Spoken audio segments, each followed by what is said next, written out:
Everyone can see my screen? Yes. Okay, perfect. Well, good morning. I'm Missy Iglesias, your librarian, and today we're going to talk about where we live and mapping out our neighborhood because you guys have been learning about maps lately. So our lesson objective is to create our own map with a cute title. We'll have a little bit about cardinal direction, creating a legend of our own neighborhood. And we're going to be able to identify a map's title, the cardinal direction, and of course, a legend as well. So let's look at this. Are we familiar with this map? Yes. Okay, awesome. Do we know what the map is called? The world. The world. Okay, kind of close, kind of close. So our titles up here, it's continents and oceans. So it is of the world essentially, except we get to see all our 7 continents and then the oceans as well. Do we see anything else that's familiar about this map? It has a key. It has a key, yes. So it has a map key. We also call this a legend. So it just tells us if we were online here, we could hover and it would change up. But it tells us like there's continents, there's oceans, the Pacific Ocean, and then it, like I said, it would change depending on what we're hovering about. Anything else that we notice? Compass. Yeah, there's a compass. We also call these our cardinal directions. So there's north, south, west, and then east. And then of course our 7 continents. This is another map. What's familiar about this one? We live there. Yeah, we live here. Definitely. Specifically, we live, well, depending for y'all, but I live in Texas here. So our titles down here, they're the 50 states in the United States of America. Do we notice anything that's similar to the map we just saw earlier? It also has a key. It also has a key, right? There's Our a key's a little compass. different. And then the compass. So the key's a little different here. This one talks about the state border, and then it has a star for our national capital, which is over here. And then, of course, we have our compass too, so we can tell how to read the map essentially. So we're going to read a story. It's a long one. So we're going to read only about half of it. It's called Where We Live by Margaret Rurs. And she's going to basically talk about other kids in all the world and their neighborhoods. So let me pull that up here. Can we see the story here? Make it awesome. Okay, so where we live, mapping neighborhoods of kids around the globe. Then we have our table of contents. So it's by Margaret Rurs and it's illustrated by Wenjin Tang. So she wrote a lot of books, 40 books, Margaret Rurs. And she talks about families around the world, school days around the world. And she often travels and she lives with her family in Salt Spring, the British Columbia. And then we have our illustrator, who's the one who drew all the stuff here, Wenjia Tang is a freelance illustrator, and she does a lot of stuff for children's books and maps. And you can find her work called Under the Feet and Up and Down. And she's born and raised in Southeast China, but now she makes New York City her home. All right, and here's our continents, content that we're going to look at. And we're not going to read all of it, but you're more than welcome to check this book out at the end if you are interested. So, welcome to the neighborhood. The world is filled with so many interesting and unique communities. Some neighborhoods are found in big cities with traffic and shops and towering skyscrapers, and others are small communities on remote islands that can only be reached by boat. But no matter where you live, your neighborhood is filled with places that are important to you and your family. In this book, you'll get to explore the maps of real neighborhoods from around the world and meet kids who live there. Each story is based on interviews with real kids from whom community means something different. So you'll soon discover that many things in common, such as families, homes, and places to learn and play. You'll even find something that they all have in common with you. So about maps. So imagine being plopped down in an unfamiliar city without access to a cell phone or its helpful map apps. How would you know where to go? Would you look to a paper map to help you navigate? So maps can tell us a lot about a place, and they can show us the roads, landmarks like schools and hospitals, and features of environment like rivers and mountains. And whether the digital or physical, all maps have key features, which you'll find throughout the neighborhood maps in this book. So you have a compass rose. It's a symbol that shows our 4 cardinal directions, north, east, south, and west. And in between, intermediate directions: northeast, southwest, southeast, and southwest. The compass rose is usually found on the edge of the map and is always oriented in the same way. So north is always pointing up. That way you can use the map to get your bearings. And then we have a legend. A legend explains the meaning of symbols on the map, and the symbols show where landmarks and features are located. Here are a few symbols you may find in this book. So we're going to find some homes, school, grocery store, a library, river, and mountain. Then we have a scale bar. A scale bar tells you how much smaller objects on the map are compared to real life. For example, the scale to the right tells us the distance between two notches. That represents 200 meters. That's 656 feet. And this is useful when trying to calculate distance on a map. So our first place we're going to is with Moana. He lives on Tongarewa, Cook Islands. The village population is 225. Moana lives in a small village on the Tongarewa.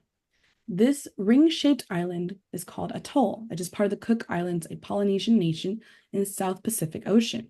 From an open window, Moana's bright blue home, he can hear the waves softly lapping at the beach. His village has one main road with little traffic, and along this road is a big limestone church, a Christian place of worship. And over 100 years old, Moana and his family attend church 3 times a week, including on Sunday. And the school is also on the main road, and he has about 50 students. Moana's teacher always wears a flower wreath in her hair, and after school, Moana swims in the lagoon. On the wharf, people from the community buy goods from the cargo ships that anchor out at sea, but mostly they live off the island. Moana is learning to fish and care for animals and harvest and prepare food. The solar farm turns the sun's energy into electricity for most of the village. Coconut trees are used for food, building material, medicine, weaving, and clothing, and that is why they are called the trees of life. That's his village. Aiden and Nico live on Salt Spring Island in Canada. Their island population is 11,600. Aiden and Nico are from a small community on Salt Spring Island on Canada's west coast. They live at their dad's home on a small lavender farm. Aiden collects eggs for breakfast from the farm's chicken coop and picks berries from the garden when they are in season. The boys also live at their mom's home, which is near a lake where the boys like to kayak.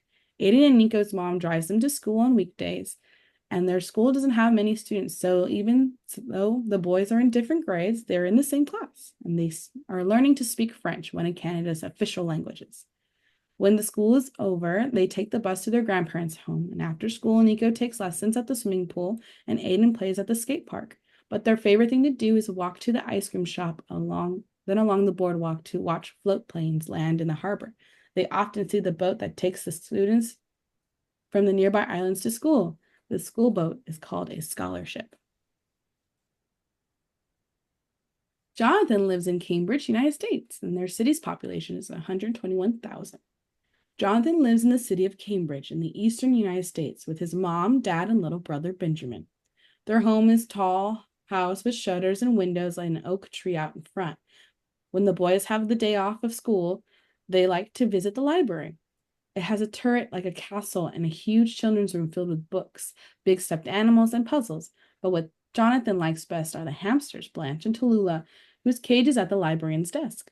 Jonathan's mom sometimes takes the boys to the Korean bakery for sweet potato pastries. They also shop at the grocery store near their home, and the subway station is just a short walk from Jonathan's house. The family takes the subway to visit Boston's Public Garden with its duckling statues and the children's book, Make Way for Ducklings. On Friday nights, the family goes to their synagogue, a Jewish house of prayer, and Jonathan's mom is a cantor and leads prayers and songs in Hebrew and English. And after service, they have a Shabbat dinner at home with family and friends. Alexandra lives in Nueva Esperanza in Honduras. The village population is 550. Alexandra's small village is called Nueva Esperanza. It's located in green hills of Honduras, and she shares her home with her parents, grandparents, aunts, and her little brother Daniel. Alexandra walks to school, and along the way, she sees chickens pecking in the dirt and the lush green coffee bushes loaded with red berries. Her school just has over 100 students, and there are 4 classrooms, a kitchen, and a community center. Alexandra wishes her school had a library, but there's a large soccer field nearby where Alexandra plays. The school day ends at lunchtime, but Alexandra always has a lot of homework. When she's done, she plays soccer with her friends in the neighborhood. Alexandra's mom sometimes sends her to grocery store for dinner ingredients, red beans, cheese, and eggs to eat with their homemade tortillas. On a hot day, the family cools off in the small river near their house, or they visit the vegetable garden that Alexandra's grandfather has planted and pick plum tomatoes or pulled potatoes from the rich soil. Fabiana lives in Mierda, Venezuela, and their city's population is 300,000. Mierda is a busy city nestled in Andes mountain range. From her home, Fabiana can see the snow-capped peak of Pico Bovada, Venezuela, the highest mountain. Mierda also has the highest cable car in the world. Fabiana has ridden it all the way up to the top of the line. Fabiana's school is big and three-story building, and to get there, she either takes the school bus or is driven by her parents. Her favorite parts of the school day are computer class and gym, and also recess, when she gets to play outside with her friends. Once a week, Fabiana's mom picks her up after school, and they walk to the nearby dance studio. Fabiana is learning traditional Venezuelan dances such as troporo. And on the way home, they stop at an ice cream shop. The whole family shares the same home. Fabiana and her parents live on the second floor. Fabiana and grandparents lives on the first floor. And each night, they all gather for dinner, and they often eat arepas, a kind of corn pancake, and empanadas, a pastry typically stuffed with meat and vegetables and sliced plantains. Bruno lives in Villa Las Estrellas in Antarctica, and the town's population is 80. At the bottom of the earth is Antarctica, a polar region covered in snow and ice. Bruno and his family moved there from Chile to a town called Villa Las Estrellas. There's only a few buildings in town, and one of them is Bruno's home. Sometimes penguins waddle right up by his house, and after a blizzard, tall snowdrifts block the front door, so the whole family has to climb out the window. In the winter, it's cold and dark almost all day, and when temperatures drop below negative 50 degrees Celsius, that's negative 58 degrees Fahrenheit, it's too cold to go outside. But when the weather allows it, Bruno walks to school wearing many layers of clothing. His dad drops him off and then goes to his job at the nearby Air Force Base. Once a month, a large plane flies into the airport and it delivers fresh produce for the grocery store, since almost no plants grow in Antarctica, and the mail for the post office. Bruno and his sister Sophie often get a parcel from their grandparents. No one lives in Antarctica for long, and Bruno's family will soon move back to Chile to be near their relatives. Juan Pablo lives in Valencia, Spain, which is the city's population is 789,700. On Spain's east coast along the Mediterranean Sea lies the city of Valencia. Juan Pablo lives here with his parents and little brother, Juan Diego. Their home is in a bright white apartment. Its color keeps the building cool during Spain's hot summers. Juan Pablo walks to school with his mom and Juan Diego in the morning. They pass the fountain, then they cross the main road filled with cars and city buses. And after school, Juan Pablo plays in the neighborhood park where there are parrots in the treetops, or he visits the local library. He has his own library card and checks out dinosaur books to read with his mom or dad at night. The grocery store is just a block away from their family's apartment, and they shop here for ingredients to make their meals, such as arepas, filled with ham and cheese for breakfast. A hot, sunny day means a trip to the beach. On the other side of town, Juan Pablo and his brother will splash in the waves of the sea and collect shells to bring home. We're going to end with Leaf. So Leaf lives in Amsterdam. That's in the Netherlands. And the city's population is 873,000. Leaf's home is docked in the canal in Amsterdam, the Netherlands, and the largest city. She lives on a houseboat with her brother River and their parents, and they get to the street. Leaf has to walk the gangplank. On the houseboat's deck, the family grows flowers and vegetables and stores their bicycles. Like many people in Amsterdam, Leaf and her family ride their bicycles almost everywhere. They pedal through the park to get to the museum, where they can see paintings by famous artists such as Rembrandt and Vincent van Gogh. Leaf's favorite painting is The Night Watch, which Rembrandt painted almost 400 years ago. Once a week, Leaf attends ballet class at the dance studio in her neighborhood. And afterward, she walks through the outdoor market where there are food stalls that are selling stroopwafels, a Dutch cookie, and French fries. At night, when Leaf curls up in her bunk, she is lulled to sleep by the waves lapping gently against the lull of her houseboat.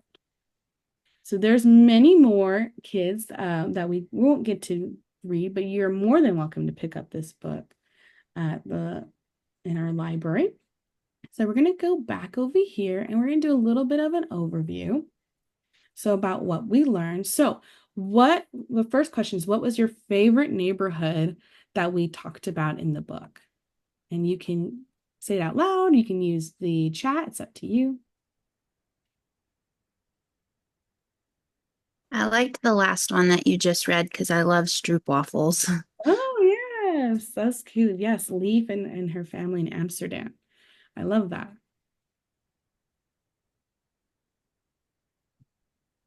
Brianna? Oh, Brianna, you're muted. I was like, it makes me want to go to all those places and visit them. But I thought that was a neat one here in the United States too. I had never noticed or learned about that place before. So Cambridge. And Nabil, I don't know if I said your name. Nabil is fine. Okay. I think my favorite one was the one in Antarctica because it had such a small population and I just thought it was very interesting. Right, definitely. So what did we learn about each of these neighborhoods? Were there similarities? Were there differences? Well, I noticed the language in a lot of them, not a lot of them, but a few, was similar because I was reading on the side where it said like say these phrases in Spanish. Oh, And yeah. then it had that in multiple of the neighborhoods. Yeah, we love that. That was great. Anybody else? If not, How they got around the neighborhoods, like from place to place, was similar in some, but different in others for sure. yeah, Like some of them we had don't have the subway everywhere. right. Some of them had to walk, some of them rode bikes. So everyone's neighborhood is pretty unique in their own way, right? Some of them we do have similarities. So we're gonna take a look at elements of a map. We're gonna watch this video and I'm gonna actually make it bigger. I have it over here. Easily. Can you hear the audio? Communicate in English easily. Use Grammarly and feel confident with effective communication. Grammarly ensures you communicate clearly with fluency suggestions tailored specifically for you. See why 98% of multilinguals Grammarly.com. Oh, okay. It just was the ad and not the video. Communicate in English. That's weird. Sorry about that. Okay, I'll just play it on the slideshow. G'day, and welcome to another video on geography skills. Today we're going to look at just one aspect of mapping. And this is a simple way of making sure your map has every feature that it's supposed to have. All you have to do is remember the acronym BOLTS. This stands for Border, Orientation, Legend, Title, Scale, and Source. So every map should have a border which covers every feature listed here. The map should also have an orientation. This will often look like a compass point or very simply an arrow with an N for north. The legend, sometimes called a key, which just shows us which symbols on the map stand for which geographic features. The title of the map, the scale. This is usually shown either as a ruler with the meters or the kilometers shown, or as a ratio where 1 centimeter is equivalent to, say, 100,000 centimeters. And the source of the map, who created it, where does it come from? This is not always present on every map you'll see. So let's do a quick recap using this fantastic picture of a map that I've drawn myself. Here the B means border, which is that red line around everything. The O is orientation, which we can see in the top right-hand corner with the arrow telling us where north is. The legend here is that key there with the little squares with blue showing sea and green showing land. The title is seen at the top, imaginatively, Example Land. For the scale, I provided two examples here. There's a ratio, 1 to 250,000, or you can use the thing at the bottom left there, which is simply a measure showing how far meters are. Obviously, they're not proportional. Finally, the source, this map came from my imagination. So that's an example of the acronym BOLTS, which can be used to ensure you've got every feature a map needs. Any questions? Comment below. And don't. Thank you. All right, so we're going to enter in full screen here. we're going to go ahead and create our own map, but we're going to take a little visit with Jonathan, which is what Brianna said that she loved. So Jonathan, like I said, he lived in Cambridge. So we notice the scale is right down here on this side. We have our orientation over here. So we have some little places like his little temple, the synagogue's there, the library's over here that he likes to visit. We have the subway station, we have a grocery store, and then we have our key right here as well. So we want to keep this in mind as we are working on our own maps. So let me show you what that looks like. So I have these slides, so each of you can just pop your name on here. You're going to change this to your title. I wrote a map key. You have a little compass down here, so you guys can definitely move these. Let me show you in this way. So you can move these. You can always copy and paste as well. And then you have an extra slide if you want to use other tall buildings, some little greenery, a fountain. So there's 3 of those there. So each one of you can take one and then have some extra. I'm gonna give you about 10 minutes. I believe you should have access to edit. Oh, sorry. Let me change that now. Done. Okay, you should have access now to edit.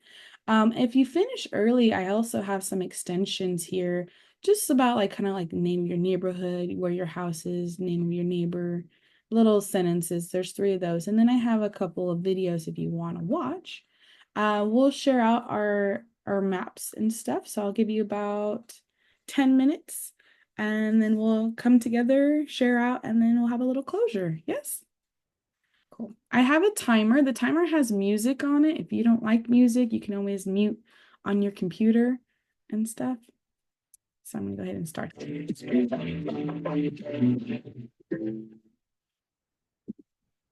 you have any questions, let me know. So usually at this time, I would be walking around in the library, would giving the kids actually like paper materials, had them color, gave them fabric, sequins, and then talk to them about how they want to set up their map too.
Don't forget to put your name on it so that we know. And remember, you can always hit Command C if you're on a Mac or Control C to copy any of the images, and then Control V or Command V to paste. You can always right click too if you want to add extra copies of that, especially for your map key.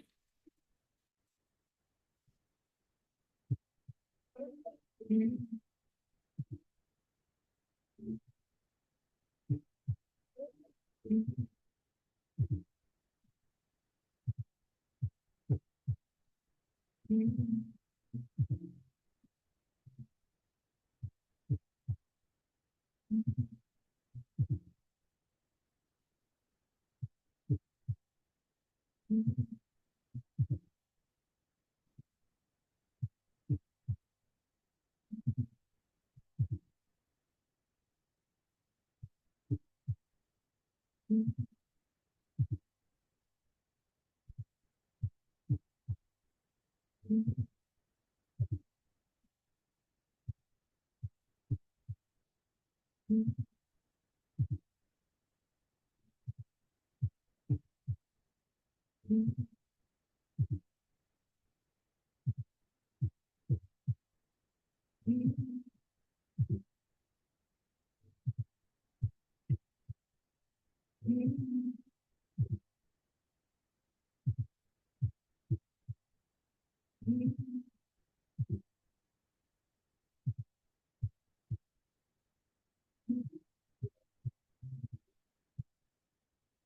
you have about 6 minutes.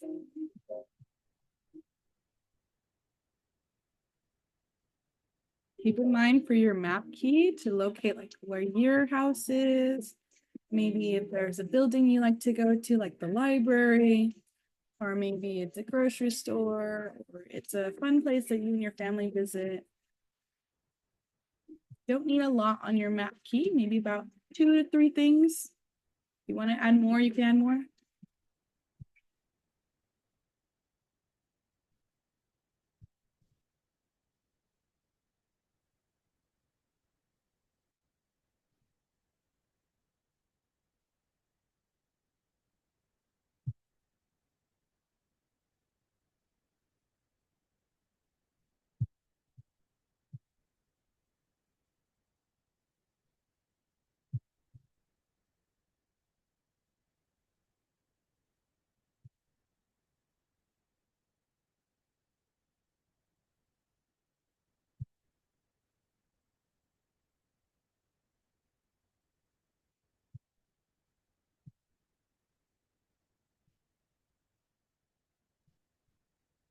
About 4 more minutes left.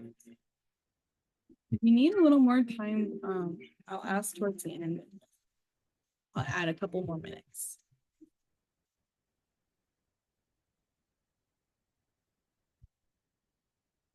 Just kidding. The thing is screaming at me that I have 2 minutes left.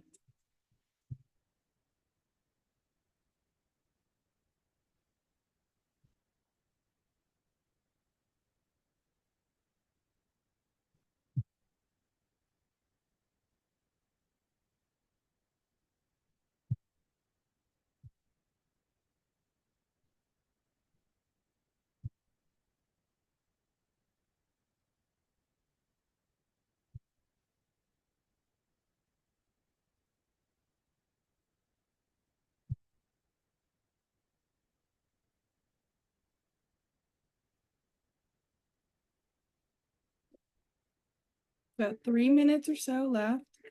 And if you're finished, you can always comment done in the chat too.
How's everybody doing? Pretty good?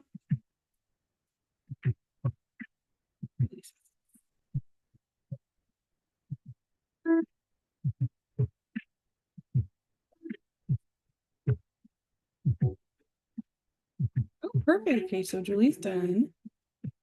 Everyone else have about 2 minutes left. And then I guess, Julie, there's some extensions if you want to go in there and you can do those. Those are fun.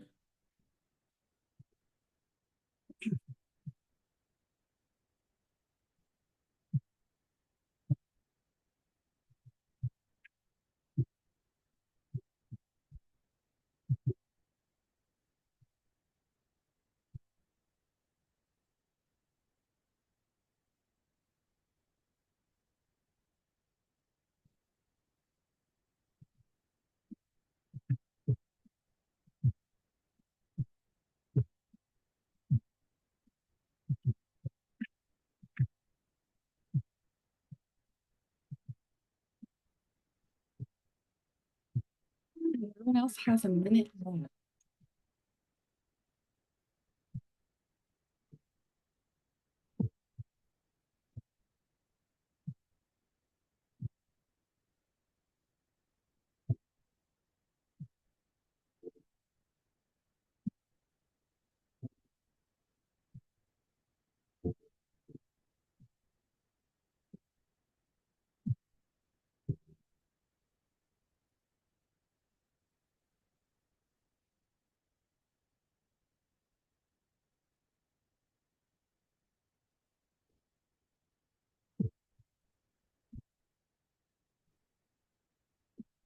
So I start kind of like wrapping it up a little bit, so we can have some time to share out.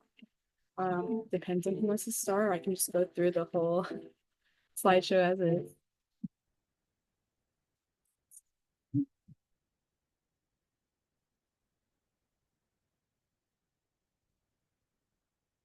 All right, that's our time. So, I don't know whose this one is. I wonder if I need to refresh to see. Should we start with Julie? This is okay, so we'll start with Julie. Go ahead, tell us a little bit about your map. So I drew Central Perk neighborhood, Ooh. and I have a park here kind of in the middle. And the purple buildings represent different shops. And then over here, I have a coffee shop because it's Central Perk. This two-story building is a church, and then my house is down here in the bottom. And it has stoplights and plants. I love it. It's beautiful. Okay, let me go back to Nabila. Can you tell us a little bit about, I know you're not probably done yet, but can you tell us a little bit about your map? Sure, yes, I didn't get to finish, but it's okay. Let me pull it up. Okay, so mine is just called a tour of my neighborhood. So my house is right there in the middle. So it's the only one that looks like that, and I put it on the map key. And I live like behind me, my house are just mountains. Oh, okay. But I couldn't find, I wanted to look for pictures of mountains to add to my key. And then across is actually like a truck stop. So we have like various gas stations. So I put them here and a stop sign or light. That was perfect. I love it. Okay, let me see. This is Brianna. Can you tell us a little bit about your map? So this is this little fountain thing is our park here in the middle. And then across from it, across the street is the school. And so I put that on my key. And then this one right here is my house. And I have some other houses in the neighborhood. And at the end of the block, we have a stoplight, except right here by the school, of course, there's a stop sign. And my my compass and my keys over here. Yeah, So, it looks Danbury Street. great. I love them. All right, so there's always, we all have different neighborhoods as we can see, but you can always learn more about geography. We have books in our library too. We had some extensions here if you ever wanted to do them. And then I added some 2 videos that had a maps quiz and some other directions as well. But if you're interested, we can go and check them out. We can look at them together. And that is my lesson for today. So thank you all so much for being here and listening. I'm going to go ahead and stop sharing. Actually, I'm going to stop recording first. There you go. Stop sharing.